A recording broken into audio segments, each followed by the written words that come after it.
자, 안녕하세요. 망치잡은 사나이 허성수입니다. 자, 오랜만에 저희가 그 안동 그 일본식 주택 리모델링의 현장에 저희가 왔습니다. 자, 지금 오랜만에 왔는데도 이렇게 그 진척도가 나가지 않는 부분에 대해서 저희가 그 간단하게 한번 설명 한번 드리고 영상을 한번 찍도록 하겠습니다. 자, 우선 기본적으로 그 모든 그 건축 현장에 있어서는 자금이 원활하게 잘 이렇게 진행이 돼야 됩니다. 자금이 잘 돌아가야지 사실상 이런 건축 현장 같은 경우도 순조롭게 진행이 되는데, 지금은 저희가 A동, B동으로 이제 같이 저희가 협의를 해서 공사 진행을 하다 보니 자금적인 부분이 순조롭게 진행이 되지를 못했어요. 그래서 저희 공사하는 입장에서도 뭐 쉽게 말해서 착공 공사비라든지 이런 부분에 있어서 다 사람들 인건비로 해서 저희가 이제 공사를 하다 보니까 저희가 뭐 무료로 이렇게 공사를 해줄 수 있는 입장이 안 됩니다. 그래서 뭐 여기에 이제 뭐 고객님께서 어느 정도 뭐 사연이 있어서 뭐 자금 조달이 쉽게 안 되었던 부분이 일단 있습니다. 그런 부분들은 저희가 뭐 디테일하게 이렇게 다 설명을 드리기가 힘들고, 그렇게 해서 지금은 자금이 어느 정도 이제 돌아가는 그 상황이다 보니 공사 현장에 다시 투입이 되어서 공사를 하게 되었는데요. 요즘은 예전처럼 그렇습니다. 저희가 AS를 이제 시공자 입장에서 제가 말씀을 드리겠습니다. AS를 완벽하게 해주는 업체 선정이 정말 힘들어요. 그리고 저희 입장에서는 AS를 완벽하게 시공을 해주고, 그리고 예전처럼 이렇게 뭐 공사를 다 하고 공사 대금을 받는 그런 시대는 아닙니다. 그렇게 해서 공사를 하게 되면은 대부분의 시공사들이 다 노라고 합니다.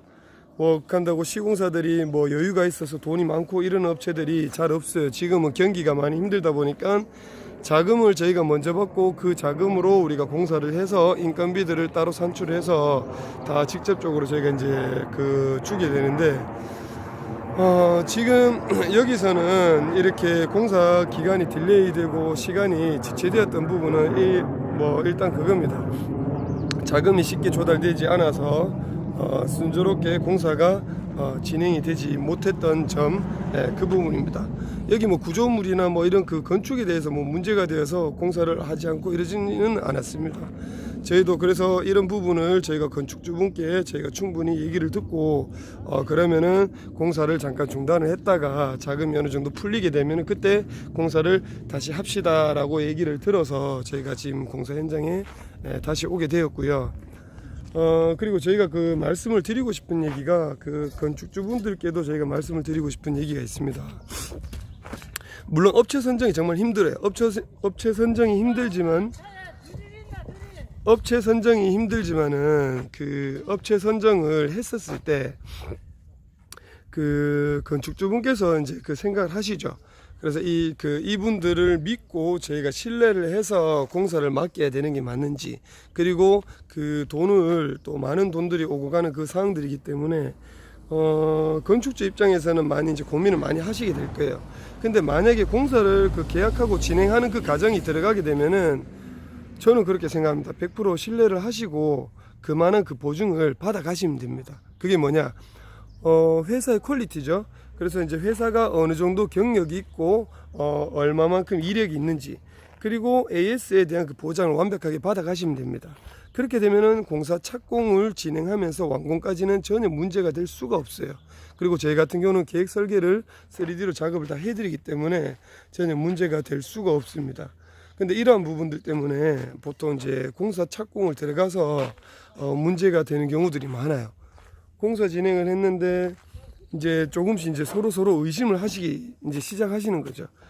건축주분들께서도 업자를 조금 이제 미흡한 부분을 발견해서 조금 이제 신뢰를 잃게 되고, 그렇게 되면서 이제 그 금전적인 부분이 오고 가는 그 계약 그 체결 자체가 잘 순조롭게 진행이 안 됩니다.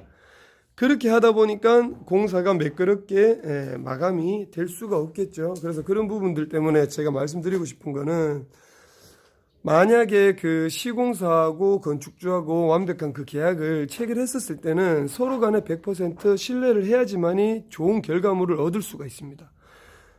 이런 부분에 대해서 그 판단이 미흡하고 흐리게 되면은 공사 자체를 진행하면 안 돼요.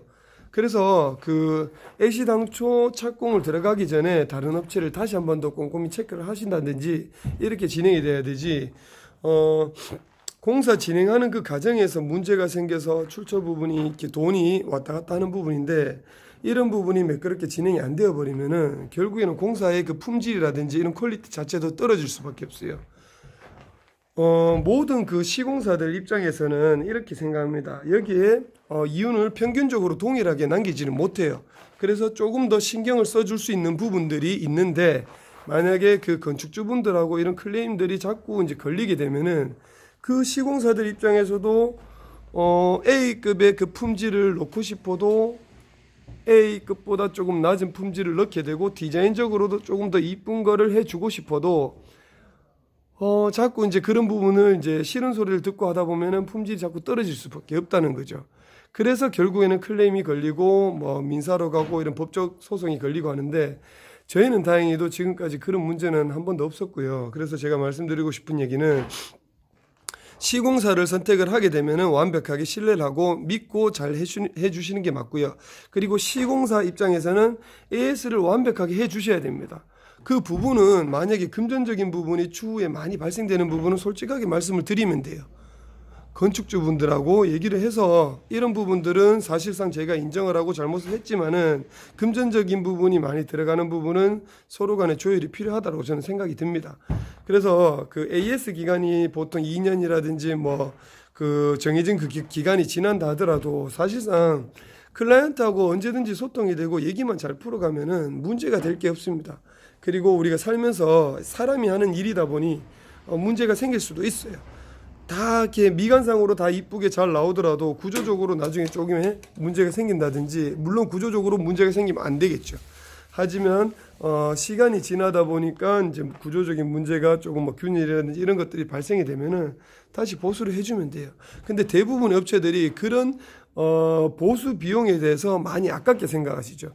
그래서 다행히도 제이포스트 같은 경우는 시공 능력이 기술들이 다 갖춰져 있기 때문에 이런 부분들은 자신 있게 저희가 설명을 드립니다. 왜? 사람이 결국에 보수를 해야 되는 부분이고 AS를 해줘야 되는 부분이기 때문에 일반적으로 그 우리가 유지 관리비에 대한 그 들어가는 비용 자체를 조금 절감을 시킬 수가 있습니다. 만약에 뭐 벽지가 뭐 조금 뭐 미세하게 찢어지거나 이런 것들은 고객님들도 쉽게 이제 넘어가실 수가 있겠죠. 근데 만약에 타일이 뭐 떨어지거나 이탈이 되는 현상, 뭐 예를 들어 뭐 조명이 나간다든지 기타 이런 그 잔잔한 것들은 저희 퍼스트 하우스에서 다 직접 시공 능력이 있기 때문에 다 언제든지 교체를 해주고 수리를 해줍니다. AS 기간이 지나도 저희는 오고 갈 때 지나가는 길이 있으면은 방문해서 얼굴도 뵙고 인사도 드릴 겸 다 수리를 해줘요. 근데 간혹 이런 분들도 계세요. AS 기간이 지났는데도 무리한 욕심을 부리시는 그 건축주분들께서 계십니다. 그거는 저는 아니라고 생각해요. 왜냐하면은 저도 어차피 제가 집을 만약에 입장 바꿔 생각한다면 제가 돈을 투자해서 집을 짓고 산다라는 그 가정하에 시공사하고 관계가 좋으면은 장기적으로 봤었을 때는 엄청 유리합니다. 금전적인 부분도 들어가야 할 부분도 제가 자재를 이렇게 준비해 뒀으니 지나가는 길이 있으면은 이렇게 수리를 해 주세요라고 얘기하시면은 엄청 좋게 해결하실 수 있습니다. 예, 할 수 있기 때문에 이런 부분들을 충분히 모든 게 좋은 거라고 건축주분 그다음에 시공사분들 간에 이런 소통들이 중요하고요. 그런 부분들을 충분히 이해하시면서 상호관계를 존중해가면서 이런 공사를 하게 되면은 전혀 문제가 없다라고 저는 이제 판단이 됩니다. 지금 여기 현장에 저희가 와서 기존에 저희가 그 타 지역에 현장이 많이 바빠서 지금 이제 전국적으로 지금 돌고 있는데 저는 하루에 한 200km 정도 그 도로를 운영을 하고 있습니다. 달리고 있습니다. 그래서 이 그 거리도 사실상 적으면 적지만은 많다 하면 정말 많습니다. 긴 거리인데 저희가 현장을 돌아가면서 제가 현장 담당자가 저희가 따로 다 배치가 되어 있지만은 거기를 가서 제가 체크를 다 하는 이유는 결국에는 클라이언트하고 제가 소통을 하기 때문에 제가 이렇게 결국엔 순회를 하게 됩니다. 그래서 물론 힘들죠. 힘들지만은 이런 부분이 자주 이루어지게 되면은 전혀 문제가 될 일이 없어요. 그리고 클라이언트하고의 관계를 유지를 하기 위해서 고객님이 생각하시는 추구하고자 하는 그 생각이 맞는지 저도 또 검토를 해야 되는 부분도 있고, 다행히 제 담당자가 배치가 되어 있기 때문에 언제든지 저한테 얘기가 들려와요. 저희는 이제 항상 작업 종료 마치는 저녁에 시간 되어서 저희가 미팅을 하고 얘기를 전달받고 합니다. 그래서 이런 부분들을 저희가 이제 전달받고 고객님들이 어떠한 불편한 점이 있는지를 저희가 체크해서 연락하고, 때로는 현장 가서 직접 만나서 미팅을 하고 하는 그런 시스템적인 방식을 가지고 있습니다. 그래서 오늘 같은 경우도 저희 구독자분들께서 일본 안동에 일본 한옥 건축물에 대해서 왜 영상을 올리지 않습니까? 라고 이제 걱정을 많이 하시던데, 이런 부분들을 제가 속 시원하게 제가 설명을 드렸고요. 자금 문제 때문에 진행이 되지 않았다는 점 말씀을 드립니다. 그리고 지금은 어느 정도 자금이 이제 풀려서 클라이언트께서 이제 진행을 하자고 이렇게 요청이 들어왔고, 이런 부분에 대해서도 공사를 이제 매끄럽게 저희가 진행을 하기 위해서 제가 현장 답사를 다시 한 번 더 방문을 했습니다. 그래서 오늘 공사 하는 부분은 이제 중요한 지붕 금속기와 상작업과 단열 작업을 할 건데, 기본적으로 방수 시트와 단열 작업을 같이 겸용해서 저희가 합니다.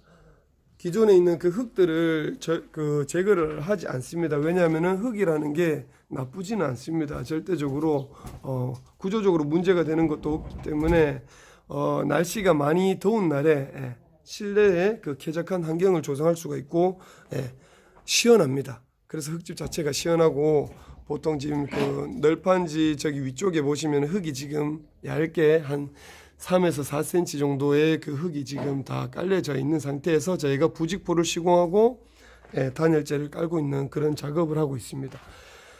자, 그렇게 해서 이제 앞으로 영상들을 진행하는 과정 하나를 이제 꼼꼼히 이제 영상을 올려서 이제 다시 업로드를 이제 할 예정입니다. 그러니까 이런 부분들을 체크해 주시고, 궁금해 하셨던 분들은 이런 거를 참고하시고 영상을 지켜봐 주시면은 감사하겠습니다. 자, 이상 이렇게 해서 영상은 마치도록 하겠습니다. 감사합니다.